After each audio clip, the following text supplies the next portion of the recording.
Enzo Recto, kalaban ang katiwalian at kasinungalingan, kakampi sa katotohanan at kabutihan. Ang natin, ang pakiramdam namin, kasi hindi lang namin naiintindihan kung bakit nag-dribble pa.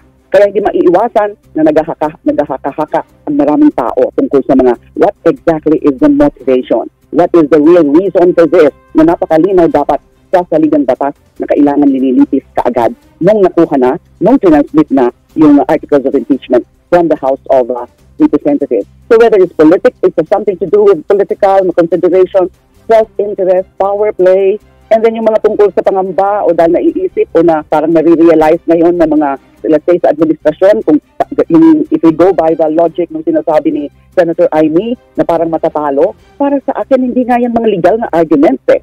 Kasi irrelevant yan at this point. Dahil ang sigaw lang naman namin, yung mga nagpupush for impeachment trial is that litis, buksan lang ang paglilitis, buksan lang ang trial. Hindi pa namin sinasabi, i-convict nyo na yan si VP Sara. Buksan lang natin para makita yung ebidensya. So yung mga numero ngayon, yung mga speculation, sino boboto for acquittal, sino yung posibleng conviction, ay hindi pa po yan para sa akin relevant. Pag-usapan po natin uli yan kapag lumabas na yung mga ebidensya during the trial. Pero right now, it cannot be a valid reason na since matatalo anyway yung for conviction, ay huwag na lang ituloy.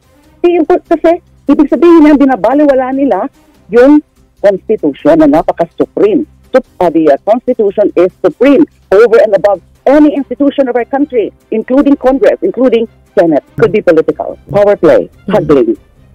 Alam nyo na, yung sa Senate leadership. And then maybe the Duterte camp is moving one way or the other, whatever way. Maybe they're also applying pressure. Even if externally, parang sinasabi ni VP Sara, gusto rin niya ng trial. That totoo ba yan? Or is that a mere bluff? Na iba naman pala yung ginagawa nila. Na behind the scene, meron silang mga ginagawa to pressure certain senators against voting for the holding of impeachment trial. It could be that, but hindi naman, I cannot claim na totoo yan o tama yan, yung mga haka-haka na yan. Kasi nga, there has to be a reason. Napakahalaga nito, gaganyan-ganyanin mo lang, na parang ordinaryong bagay lang. There must be a reason. Tuloy nakikita natin kung sino-sino sa kanila ang posibleng boboto for acquittal. In fact, sa mga posturing nila ng ilan-ilan na yan, we can actually say na siguro kahit anong lakas ng ebidensya, they will still be blindly voting in favor of acquittal. Dapat sana, they should realize that senator judges are expected to be neutral, impartial, na hindi dapat nila pinapakita sa publiko at this point. Kasi nga, posible na nga, mag-convene na sila. Hopefully, that's what we're hoping for. That's what we've been asking for. Mag-convene na kayo. Wala na dapat mga balakid pa dyan.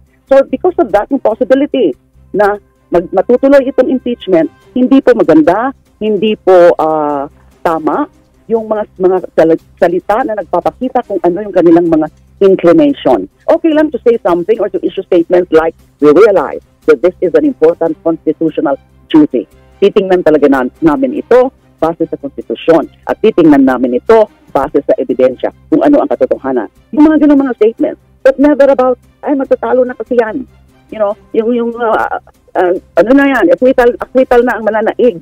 Yung mga ganyan. And then yung mga sinasabi pang violating the right to due process at to speedy trial nung impeached official, nung respondent. Parang dinidepensahan na kaagad siya. Nagpapakita yan ng partiality. Because kung sa mga ordinary lang ang judicial cases yung the judges are required to exhibit cold neutrality. Ganon din dapat sila. Maging maingat din sila sa mga nagiging statements. Yes, they can debate on the constitutional issue of to continue or not beyond the 19th Congress. Pero hindi dapat yung tungkol sa mga, ay, matatalo lang yan. Pero alam namin na ito ay politika lang. Alam namin na tinatarget lang talaga nila si VP Sara. Yung mga ganong salita, they're acting like the defense counsels or the defenders of the impeached official. Baka lang pwede namin makuha po ang inyong maiksing sagot dito at pag-aanalisa na rin dito sa naging draft resolution na nanggagaling daw sa office ni Senator Bato. Ito lang po, kung kayo po sasagot dito, how do you rebut ang claim sa resolution, pinagkaitan nyo ang Vice Presidente ng right to speedy trial dahil nga sa hindi agad hindi umusad yung proseso at ngayon nga inaabot ng sa pagbilang namin dito mga 100 almost 4 months. Ma'am, ano sagot niyo rito? Wala pa akong violation of the right to speedy trial dyan. Ang impeachment, tandaan natin, hindi ito tungkol sa pagtatakip ng mga kasalanan nung na-impeach ng official at the House of Representatives level. Siyempre, respetuhin ang mga karapatan ng respondent kapag may trial na. Pero to invoke at this point yung right to speedy trial ay napaka-premature at mali. Mali. Kasi hindi ito yung katulad ng mga ordinaryong judicial cases. Bakit mas interesado yung nag-author ng resolution na yan doon sa karapatan ng impeached official? How about yung kahulugan ng konstitusyon, yung kahulugan ng pagpapanagot? At kasalanan ba natin na nagtagal ng 4 months? Kasalanan nila, they did nothing, and then yun ang magiging excuse nila. Violation of the right to speedy trial. Opo, yes ma'am. Well said. It's absurd. Opo. Yung nga din po ang punto rito no ng statement po nitong mga taga UP na ang sinasabi nila sabi nila no yung pong sabi nila dito, respectfully, a dismissal at this point would be deemed by the Filipino people as effectively engineered by the Senate's own delay. No, doon sa inyong hindi pag-aksyon ngayon, ginagawa niyong katwiran yan, no? Anyway, sige po, so Madam Senator, marami ho magbabantay nga, sabi ni Senator Coco, no, sa June 11, he's got to be present there, pero dadalawa lang sila. At inaabangan po, at kumbaga, bagamat nangangamba, umaasa pa rin po na matatauhan ang karamihan sa kanila na ituloy itong kanila pong constitutional duty. Paano kaya, ma'am, kung sa simple case ng kawalan ng quorum? Questionable rin yan. So, ibig sabihin ay they're abdicating their constitutional duty, their constitutional mandate.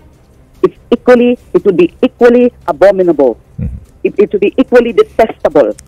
Na dahil walang quorum, non-appearance, no show, ayan. That's effectively killing, again, the impeachment case. Pareho rin yan. Parehong epekto niyan. It's either may quorum and then ipupush nila yung resolution na yan na declaring the de facto or functional dismissal of the impeachment case. And then yung pagkawalan ng quorum, pareho ang epekto. Anong epekto? Pinatay nila yung proseso ng impeachment. Okay, sige po. So basically po ma'am, sa aming pagkakaintindi ngayon, sa mga katanungan sa inyo ni Chacha at ang ating pong naging panayam na ito, ang gusto niyo mangyari, buksan yung pong impeachment court sa pamamagitan po ng pagsumpa nila bilang senator judges, simulan po yung trial doon sa unang mga pangangailangan nito, no, yung pagbubukas nito, pagpapasagot po sa respondents, and then kung hihinto man sila, dapat mailinaw nila na ito'y dapat na ituloy ng next Congress. Ganun po ba yon?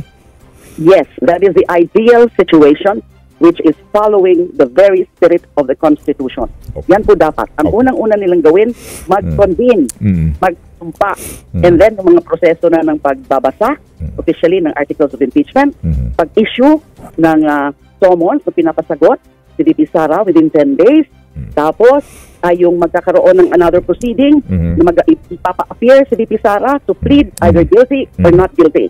Tapos pre-trial.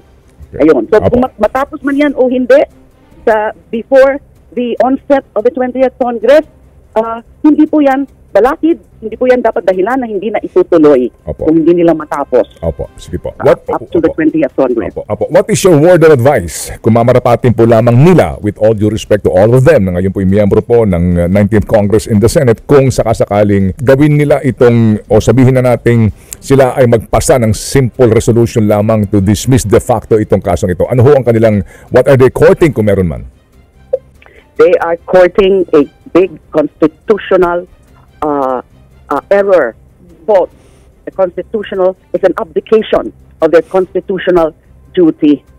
Ang advice, ang pinaka-advice lang po natin ngayon, just obey the Constitution. Enough of the dribbling.